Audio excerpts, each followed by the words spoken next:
everybody, it's Emily at Arg Schooling, and today we're kicking off the end of the year content, and I'm going to be talking about my favorite 2023 releases that I read this year.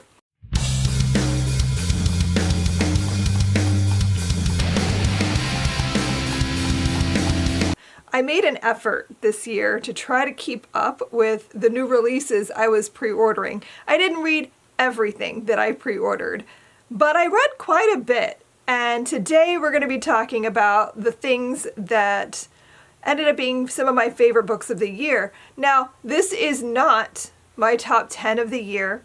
That's going to come later. Some of these might be on that. I haven't even thought about it yet. I haven't let myself really think too hard about what my top 10 is going to be. So some of these might end up in my top 10, but definitely not all of them. These are just books that were standouts of the year that happen to also be new releases. So the first book I want to talk about is For Lamb, and this is by Lisa Klein Ransom. I've talked about this a few different times already this year, but I feel like it didn't get enough attention. I feel like not enough people have picked this up. I feel like this is an important read, and I just want more people to read it. I know, I understand that it's a heavy book, and it's hard to read heavy things right now, but also I feel like sometimes we should still read those heavy books. They're still important. This is about lynching, specifically women who were lynched and like those unnamed women. The story is called For Lamb, and it's named for a woman who was lynched, and all we know about her is that her name was Lamb.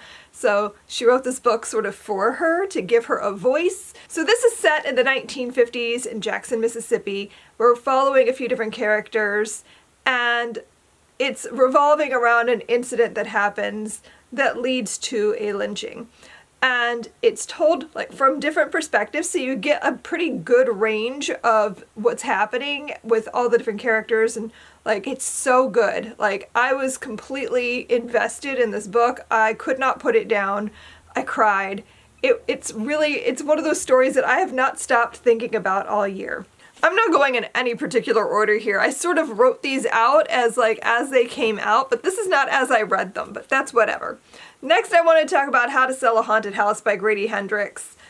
I loved this. I know not everybody gets his quirky humor, his quirky horror style, but oh, I thought this was so good. I think this is one of my favorites that he's written. I'd say like, if I had to like rank them, I'd put My Best Friend's Exorcism just above this. This is a story about a brother and sister whose parents have suddenly died, and they have to deal with what happens after. They have to sell the house, and the house might be haunted, and it doesn't want to be sold. That's what they tell you is happening in the story, but that's not exactly what's happening in the story. This is also just so much more to do with grief and how do you handle losing a parent? I did not expect to cry reading this, and I did. And Grady Hendrix is just so good at like really getting you in your emotions when you're not expecting it. 1 second you're like, what the heck is happening? And the next second you're crying. And so like it's great. I don't know. I thought this was excellent. We did this for book club, and I'm so glad we did because I loved getting a chance to just gush and talk about it. Definitely one of my favorite authors. I will read just about anything he writes, like literally anything. If he wrote like a to-do list, I'd be like, let me read it too. Next, I want to talk about one of my favorite book series recently, and that is One Girl in All the World by Kendar Blake. This is the sequel to In Every Generation, and it's going to be a trilogy. The next book comes out in 2024, and I cannot wait.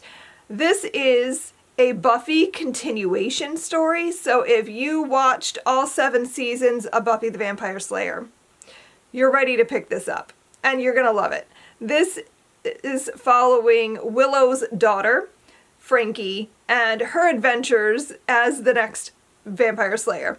And we have a lot of returning characters. We've got Spike, we've got Willow, we've got Oz, and it's just so great.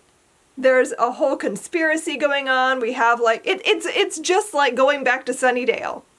and getting to experience all of that again. The characters are all really great. I was so happy reading this. It's exactly what I needed. I'm so glad that this exists. And I can just go back and fangirl my heart out, and just, I love it. The next book I want to talk about is Looking for Jane by Heather Marshall. I got this from the library and I ended up loving it. Like, I keep saying I'm going to buy myself a copy. I haven't yet, but I keep wanting to so I could own it.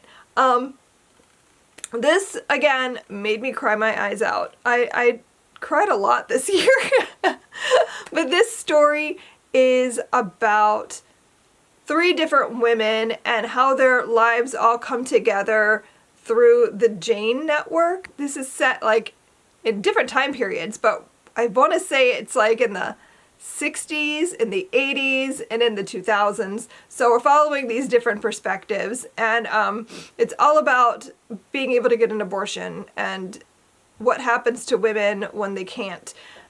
It's just such a heart-wrenching story, but it was told so beautifully that I again, could not stop reading. I was so invested in all 3 perspectives, and that's rare for me. Like, usually when a story is told through different perspectives, there's usually one that I'm just like, ugh, and I have to like force myself to get through so I can get to the stuff that I like. But this one, like, I liked all the perspectives. I thought they were all really equally good. So that's always a bonus. But I thought this was excellent. If you are a person who cares about reproductive health and you want to read about like what's happened in the past regarding that in our country, I think this is a good one to read. Next up, I want to talk about a middle grade that I just loved, and that's The Windaby Puzzle by Lois Lowry. This is such a unique book, and I know it's not for everybody, but I think it's excellent, and I don't know. I think for the right reader, this could be just like a really great book. Basically, Lois Lowry heard about this Windaby body found in a bog, the Windaby bog body, and decided to research it. And that led her to writing a short story about it, and then doing more research, and then writing a second short story about what she learned. So you're getting these 2 different stories, but you're also getting her explaining why she's writing this, what she learned, and how that changed her perspective, and how, like, it's so interesting. I love things like this. I love getting to see, like, the insight into what the author is doing and why. I loved how she learned something and wrote a story based on it, and then learned new information, and then changed her perspective and the story. And I think that's important stuff. Like, we can all learn a little bit about, like, gaining new information and changing our perspectives. I thought this was excellent. I thought the 2 short stories were really well done. I read this on my own and then loved it so much that I read it with my 14-year-old. This was like our first read aloud of the year, and she really enjoyed it as well. So, like, I just think this is really good. I highly recommend it. I read The Woman with the Cure by Lynn Cullen, and this was great.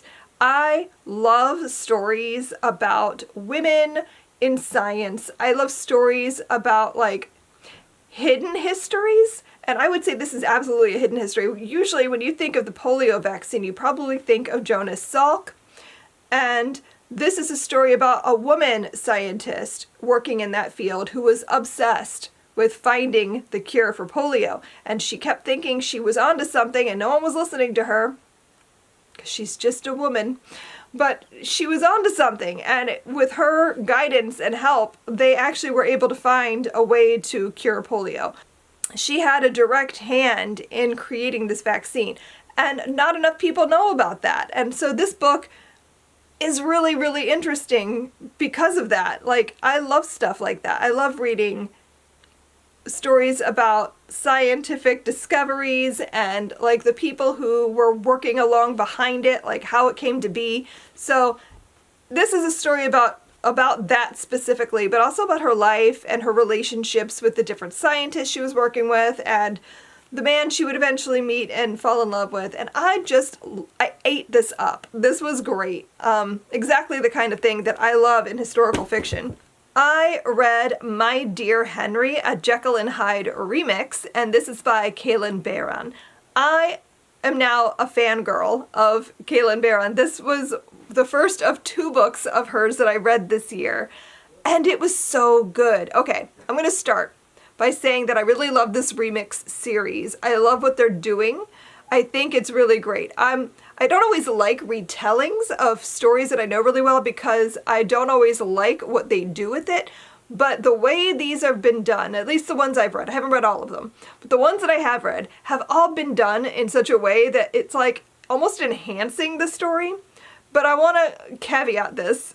I've never read Jekyll and Hyde. I know the idea. I know the basic premise. I've seen Jekyll and Hyde stuff. It's part of like popular culture at this point, but I've never actually read the original story.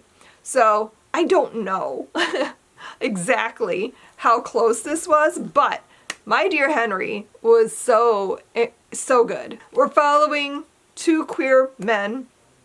They are students and they're invested in studying science and stuff like that. And something's going a little off the rails here. And it's a really interesting way to come at the story, with it being sort of about homophobia and like being queer and like wishing you weren't so that you could like please your father and make him proud of you and do what you're supposed to be doing. Like it was really good. Very hard hitting, very well done.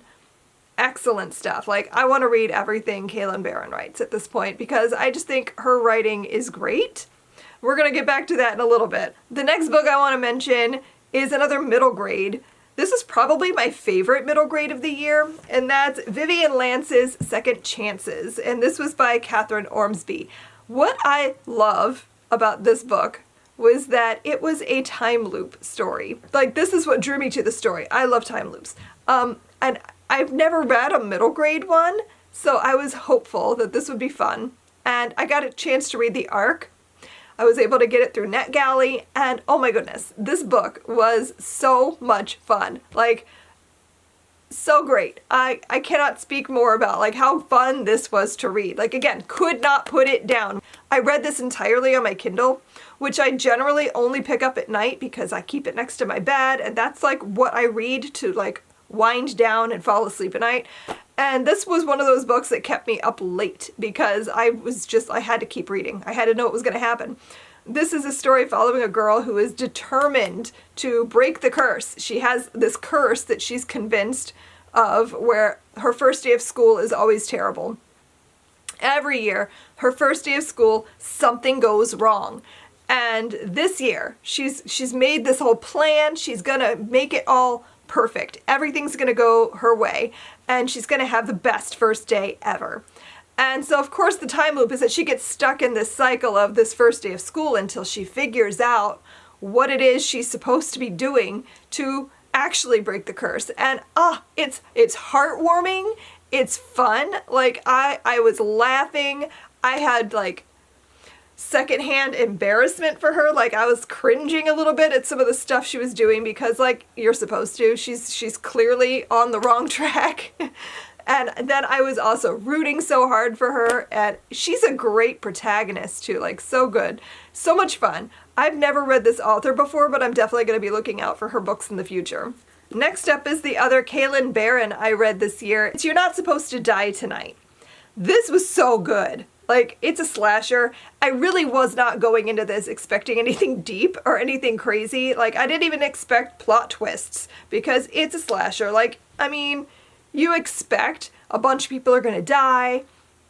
This was so much fun, though. This played like a movie in my head. The writing was very cinematic. I could see it.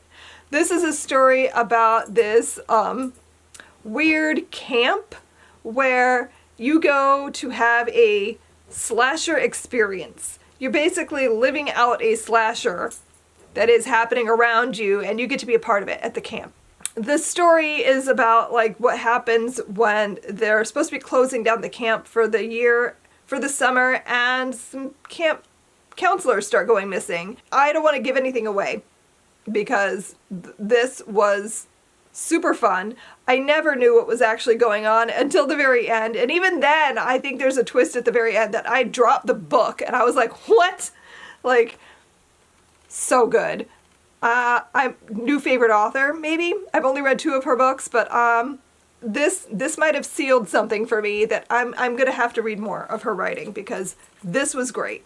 The next book took me by complete surprise. I read Camp Damascus by Chuck Tingle and loved it. It was so much fun, like, but also so well told and like such an interesting premise that I could never have predicted that was what was going to be happening in the story. We're basically following a character who lives in this town where a lot of people belong to this super ultra like conservative religious church, and she is a member of this church. And she's got very strict beliefs and things like that, and weird things start happening to her. The other thing you need to know about this town is that they have a very popular conversion camp for gay kids, and it has 100% success rate. And you're going to find out why it has such a high success rate and what exactly is going on here. And it's really weird, but also really good. Like, I had a great time reading it. I might even buy a copy to have in my collection because I just think it's an interesting story and I might read it again sometime. This next book kind of like blew up my reading year, and that is 101 Horror Books to Read Before You're Murdered by Sadie Hartman. I had been anticipating this like most of the year. I knew it was coming out. I had pre-ordered it and then canceled that pre-order because I found out I was getting it through Nightworms. So I have a signed copy. And this was great. I've always called myself a horror fan. I love horror movies. I've read a lot of horror over the years, but like I feel like most of the horror that I've read has been like Stephen King, that kind of like older stuff. I never know what to pick up. That's why I have my Nightworm subscription, because I'm never sure like what's good, what should I be reading, who are the new authors that I want to be paying attention to. So I was excited for this, and it, like I said, it has blown up my year. I've been reading so much more horror based on her recommendations, and I'm really having a good time with that. I don't know if I'm going to read all 101 books in here, but I want to read a lot of them because there's so many in here that sound amazing that I had never heard of, or that were authors that I've heard of but didn't know what to pick up. So thank you so much to Sadie Hartman for just giving me so many great recommendations. Next, I want to talk about The Blood Years by Elena K. Arnold. This was another one I read as an ARC. So this is a story about World War II and the Holocaust and what it was like for Jews living in Romania. And I was intrigued by that because it's about the author's grandmother, I believe. So it's a story about her experiences during the war and what it was like to be Jewish in Romania, because she may not have been in a concentration camp, but she experienced some pretty awful, heavy things. And I was really intrigued by that premise. So I was excited to have gotten the ARC for this, and I devoured it. It was really hard to read. I'm telling you, this has all of the trigger warnings. It's very disturbing. This is a YA book, but it was definitely worth reading. I think it's an important story. I think it's important that we get a vast like perspective on events, because like I've read a lot of Holocaust stuff, but I haven't read anything quite like this book.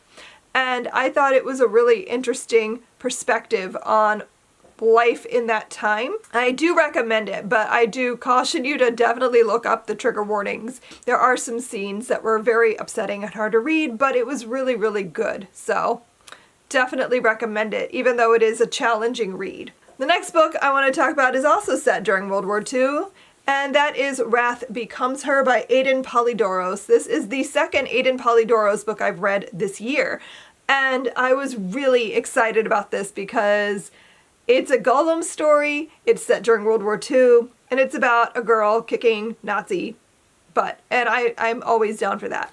This is such an interesting Gollum story as well, because it's not your typical golem. This was created with vengeance in mind, and it was like a mystical golem that has pieces of this man's daughter put into her so that she looks like his daughter who died fighting as a resistance fighter.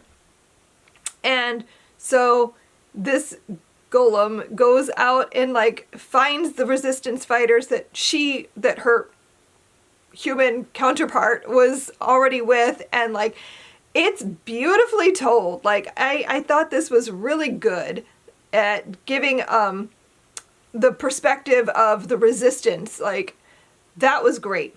Also really love the whole like fighting with this idea of, am I human? I'm not really a human, but I have human emotions. Should I delve deeper into that? Does that make me human? I love that about golem stories. That is one of the things that I love the most about that trope and that mythology. This also has like, what if the Nazis figured out how to make a golem? What would that look like? So good. Is it perfect? No. There were some things that I didn't love about this, but overall, like I feel like this is a book that's going to stick with me, that I'm going to think about frequently, that I'm probably going to read again. The last physical book I have to show you is Courage to Dream. This is Tales of Hope in the Holocaust by Neal Shusterman. This is a graphic novel, and it's a set of short stories that all revolve around hope during this time. This was really, really good. I thought the stories were all really interesting. I really enjoyed the idea of them, like the mythology being used, the ways that he went about talking about the Holocaust and how to find hope in those dark, dark times. And all of the stories are really good. My favorite one was the last one. I still like think about it frequently. It made me really upset, but also I just think it's really important. And that story is about what the effects of the Holocaust were, and like how many people we lost, and how that changed Judaism, and how that changed like the Jewish nation. And like what if we didn't lose so many people? What would that look like? This character has this magic shell where sometimes she can use it to like see all the people that we don't have because of the Holocaust, like the generations that were lost. I think about that all the time. That is literally something that I've thought about my whole life. Like, how many family members do I not know, do I not have because they died and were unable to carry on the line? I use Anne Frank as an example all the time. Like, what would she have become? We'll never know. We'll never know the legacy she could have had beyond just her diary. Like, she could have been this amazing fighter for peace. She could have been an amazing author. She could have done so many things, but we'll never know. And so that's what the story was about, the last one, and I cried. Like, I was sobbing, but like it was beautiful, and I highly recommend that. The next two books were both things that I either had just the audio or just the ebook. So I want to talk about What the River Knows by Isabel Ibanez. I got the ARC for this, and I really wasn't sure what I was getting into. I was intrigued by the premise because it's about a girl from Argentina who goes to Egypt, and this is like set in the 1800s, so it's about her experiences going to Egypt, and it was likened to like The Mummy meets Death on the Nile or something like that. So I was really intrigued by the premise, but it was so good. Like, I was so invested in this story. I'm dying to know what happens next. The cliffhanger at the end of this book was so infuriating. Like, how dare you? I need to know what happens next. I'm dying. I keep like stalking the authors' like websites and stuff, like I need to know when this book comes out. I need to pre-order it right now. So anyway, this is basically a story about a girl who is from Argentina. Her parents have never been around much because they're always in Egypt. They're Egyptologists. They're always there, and they never allow her to come with them. And so when she finds out that they've died in Egypt, she decides this is her chance. She's going to Egypt. She needs to know what happened to them. She needs to know why they were always there, why she wasn't allowed to come. So she goes to Egypt to go and visit her uncle. And the story goes from there. And I don't want to share anymore because there is plot twist after plot twist after plot twist. I could not stop reading this book. I was so excited to know what was happening. I needed to know. And I still need to know. I really hope that I get a sequel to this in 2024 because I'm dying here. I need to know what's going on. The last book I want to talk about is one I actually read this week, and that is Dead of Winter by Darcy Coates. This is my first ever Darcy Coates. It's an author that I've heard of, that I've been wanting to pick up. I just didn't really know where to start, and my friend Spencer was doing a read-along on Storygraph, so I was like, perfect opportunity to read something. So I was able to get the audiobook through Hoopla, and I listened to the whole thing over a couple of days, and oh my gosh, this was so good. And I need to read more by this author. This was, I guess, a thriller. I don't know if you would call this horror or a thriller. I feel like it could be either or. There's nothing supernatural happening in it. This is a story about a group of people who are going on this trip to this mountain resort in the winter, in the dead of winter. And it's about why they're there and why they're all being killed off one by one.